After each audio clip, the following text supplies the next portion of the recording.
যেভাবে শেখ হাসিনা কাপড় তুলে দৌড়েছে ওইভাবেই কাপড় তুলে দৌড়বে। প্রাপ্ত বোস না বলে ওটাকে বলতে হবে অপদার্থ বোস, ওই কুণাল ঘোষ না বলে বলতে হবে কুলাঙ্গার ঘোষ। চাকরি চাইতে হাত পাতলেই পোঁদে মারছি একটা লাথি।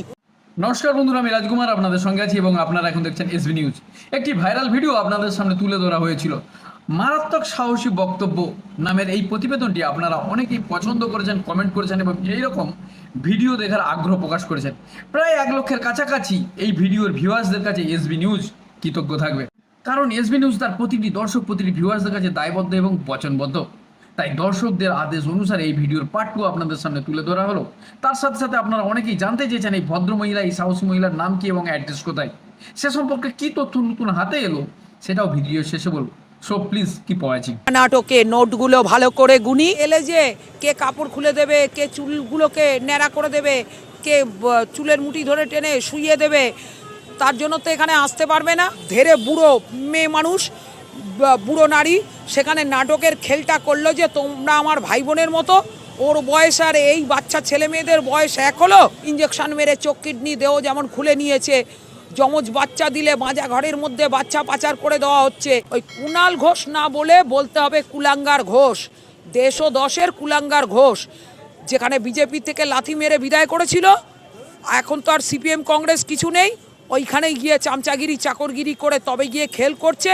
যেখানে নাম দিয়েছিল, যার জন্য সমস্ত নামগুলো বন্ধ করে দিয়েছে, যে আওয়াজ দিয়েই ভোটের টোপে ঢুকেছিল, সেইটুকু যদি একটু জনগণের কাছে তুলে ধরি, যে জনগণের টাকা পয়সা তুলে নিয়েই ও যদি ব্যানার্জি ঘরের মেয়ে হয়ে এপাং ওপাং ঝপাং করা কবিতা করতে পারে, আমি তাহলে সিআইডি নাতনি, মেজর নাতনি হয়ে একটু চেষ্টা করলে কেন কবিতা তৈরি করতে পারবো না?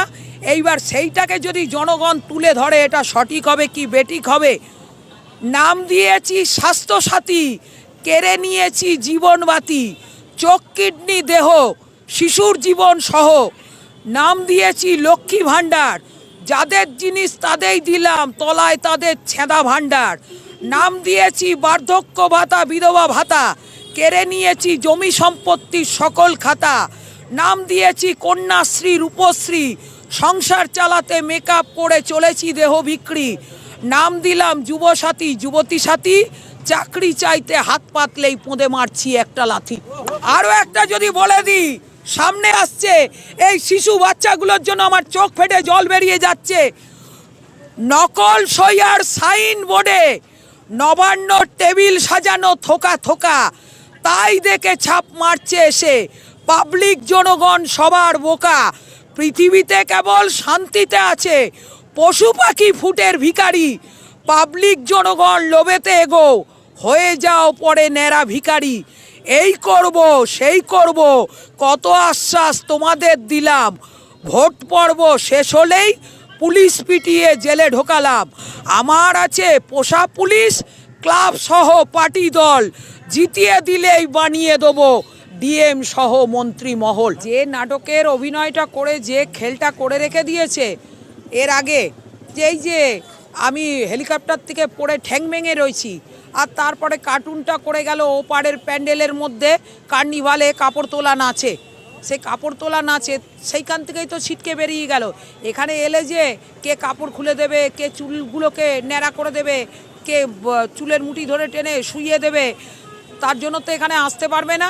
ওই জন্যেই তো সব থেকে যে বড় মিথ্যে কথাটা আর সব থেকে বড় ছলনাবাজির খেলটা দেখালো, ওইটাই তো তার বড় প্রমাণটা বেরিয়ে যাচ্ছে। কচি বাচ্চা ছেলে মেয়েগুলো অনশনে এইভাবে শুকিয়ে মরছে, তাদেরকে কি জন্য এত বড় ধেরে বুড়ো মেয়ে মানুষ, বুড়ো নারী সেখানে নাটকের খেলটা করলো যে তোমরা আমার ভাই বোনের মতো। ওর বয়স আর এই বাচ্চা ছেলে মেয়েদের বয়স এক হলো। বাবুনদারও তো শরীরের মধ্যে পেসমেকার বসে গেছে। আগের ভাইটা এরকম নেশায় নেশায় চলে গেল হরিবোল হয়ে, সেখানে নাটকটা করে দিল যে এই যে করোনায় চলে গেছে। আমাদের দেশে করোনা বলে কিছু নেই, ইঞ্জেকশন মেরে চোখ কিডনি দেহ যেমন খুলে নিয়েছে, যমজ বাচ্চা দিলে বাঁজা ঘরের মধ্যে বাচ্চা পাচার করে দেওয়া হচ্ছে। কারণ সামনেই আসছে, তারপরে 26-এর টোপটা। এমন দিন আসবে, ওই মুসলমানরা বসিয়েছে, মুসলমানরাই বিদায় করবে। সামনেই আসছে দিন। হেলিকপ্টারের ঠ্যাং ভাঙায় বাঁচিয়েছিল কি কুণাল, নাকি যে পোষা পুলিশদের রেখে দিয়েছে সেই পোষা পুলিশরা, যে যারা এই যে সকালবেলা আসার সময় যে 7টা গাড়ি নিয়ে গেল আর তার পেছনেই ঢুকলো গিয়ে টিভি 19 হয়ে গিয়ে একেবারে আর 19 হয়ে গিয়ে ঢুকে গেল বিজয় বসু বেকার রোড দিয়ে একেবারে মন্দিরতলা উঠে গেল। একটাই তো বলছি, পাবলিককে এখনও সজাগ হতে হবে, চোখ খুলতে হবে। পাবলিক এত দেখছে তবুও পাবলিকের শিক্ষা হচ্ছে না। সমস্ত একেবারে সামনে ভোট আসছে, একেবারে সব কিছু নির্মূল করুক, ওপারের মাল ওপারে ছিটকে ফেলুক। যেভাবে শেখ হাসিনা কাপড় তুলে দৌড়েছে ওইভাবেই কাপড় তুলে দৌড়বে। প্রাত্যবোস না বলে ওটাকে বলতে হবে অপদার্থ বোস। আজ যুগের পর যুগ ধরে, এত বছর ধরে দিদিমণি মাস্টারগুলো আজও পর্যন্ত, এখন নয় কিছুদিন হলো এই ডাক্তারদের খেলা চলছে।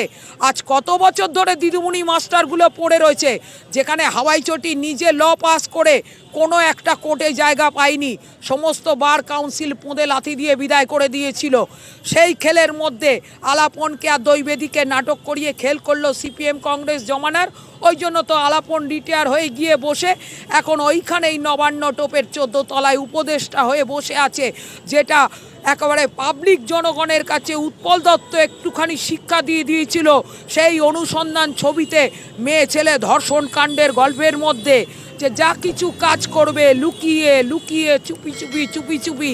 এইবার জনগণকেই করতে হবে ওদের চুলের ঝুঁটি টানা কাপড় টানা, সেই লুকিয়ে লুকিয়ে আড়াল করেই একেবারে ওদেরকে পাপের ঘান্ডি এখান থেকে বিদায় করে বাংলাটাকে বাঁচাতে হবে। ওসবে কুকুর ঘেউ ঘেউ করুক, আমার খেলটা আমি সময় মতো দেখিয়ে দেবো। রোজ এসে দেখে যাচ্ছি, আমি দেখিয়ে দেবো। যেখানে আমাকে নিয়েও ইঞ্জেকশন মেরে পাগলা গারদ করানোর খেল করাতে গেছিলো, সেইখানেও নিজেদের চাবিকাঠি পড়ে গেছে। ওই জন্য আমার ধারে আর কেউ আসে না, আমাকে দেখলেই আগে ছিটকে সরে যায়, যে চা খাবে আসো, এই করবে আসো, সেই করবে আসো। অনেক কিছু তো দেখা আছে, অনেক দেখা আছে, সমস্ত সব জানা আছে, সমস্ত হাড়িগুলো।